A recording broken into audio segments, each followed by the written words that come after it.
नमस्कार दोस्तों, उम्मीद करता हूँ स्वस्थ होंगे, सुखी होंगे। मैं आपके बीच रोज नई नई रोचक तथ्य देश विदेश की रहस्यमय कहानियों को आपसे अवगत कराता हूँ। और हाँ, अगर आप मेरे चैनल पर नए हैं तो प्लीज चैनल को सब्सक्राइब करना न भूलें और बेल आइकन को भी दबाएं, जिससे मेरी वीडियो आप तक सबसे पहले पहुँच सके। तो चलिए शुरू करते हैं।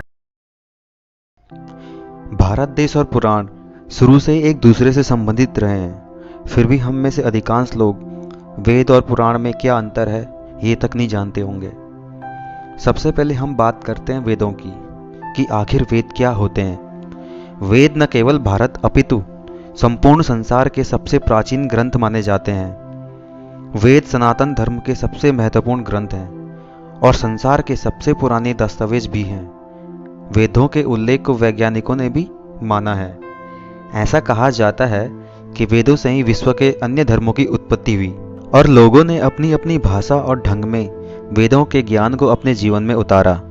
वेद शब्द की उत्पत्ति संस्कृत के विद्य शब्द से हुआ है, जिसका अर्थ होता है ज्ञान। इसलिए वेदों को ज्ञान के ग्रंथ भी कहा जाता है। वेदों को श्रुति भी कहा जाता है क्योंकि यह ज्ञान ईश्वर ने ऋषि मुनियों को सुनाया था। अब आते हैं वेदों के प्रकार पर कि वेद कितने प्रकार के होते हैं। वेदों में मनुष्य जीवन से संबंधित हर बात का उल्लेख है।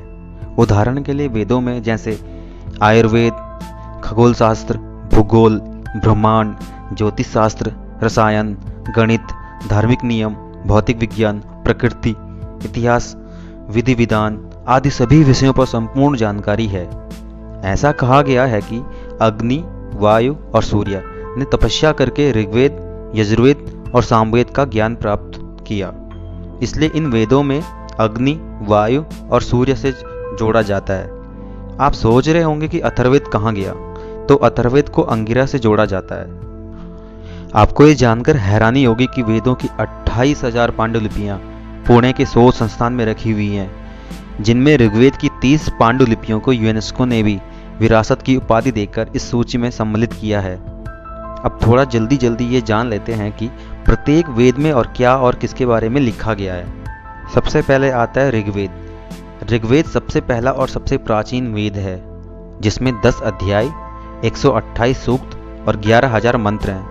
इसमें देवताओं का आह्वान कैसे किया जाए वो सभी मंत्र हैं। साथ ही चिकित्सा, भौगोलिक स्थिति, देवताओं की प्रार्थना और देवलोक में देवताओं की स्थिति अतिरिक्त अनेक बातों का वर्णन मिलता है।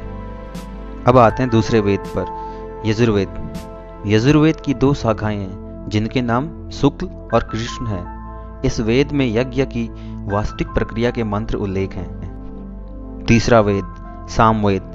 सामवेद में ऋग्वेद की रचनाएं गीत रूप में हैं। इसमें लगभग सभी मंत्र ऋग्वेद से ही लिए गए हैं। इस वेद में अग्नि, सविता, देवताओं के विषय में लिखा गया है और सभी के सभी गीत के रूप में लिखे गए हैं। अब आते हैं अंतिम वेद पर, अथर्ववेद। अथर्ववेद में प्राकृतिक औषधि अर्थात जड़ी बूटी, आयुर्वेद, रहस्यमयी विधाओं आदि का उल्लेख मिलता है। अब आप समझ ही गए होंगे कि वेदों में क्या लिखा गया है। अब आते हैं पुराण के विषय पर। आखिर पुराण क्या है और पुराणों की संख्या कितनी है। पुराणों की कुल संख्या मिलाकर 18 है। ऐसी भी मान्यता है कि वेदों को लिखित रूप में लाने के बाद भी सभी श्लोकों में लगभग 100 करोड़ श्लोक बच गए थे। इन श्लोकों के बाद में वेद व्यास ने पुराणों का संकल्प किया था, जिसमें से मुख्य 18 संकलनों को पुराण संकलन कहा गया। इसके बाद 18 उपपुराण और भी लिखे गए और इनके अतिरिक्त बचे हुए श्लोकों को लेकर 28 उपपुराण और भी लिखे गए। मुख्य 18 पुराणों में 6 ब्रह्मा, 6 विष्णु और 6 महेश को समर्पित किया गया। भगवान विष्णु को समर्पित 6 पुराणों के नाम विष्णु पुराण, नारद पुराण, वामन पुराण, मत्स्य पुराण, गरुड़ पुराण और श्रीमद् भागवत गीता पुराण हैं।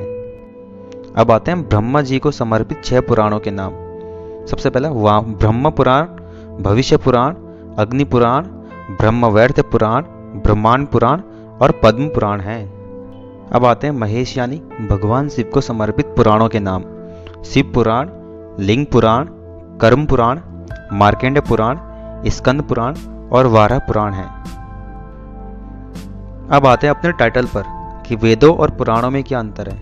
हमने अभी तक समझा है वेद क्या होते हैं, वेद कितने प्रकार के होते हैं, पुराण क्या है और पुराण कितने प्रकार के हैं। अब आते हैं इनमें क्या अंतर होता है। वेदों में जैसे कि मैंने बताया मानव जीवन से संबंधित हर बात का वर्णन मिलता है। जैसे वेदों में श्लोकों के माध्यम से नियम बताए गए हैं। अब वेदों को श्लोकों के माध्यम से समझना हर इंसान की बस की बात नहीं है।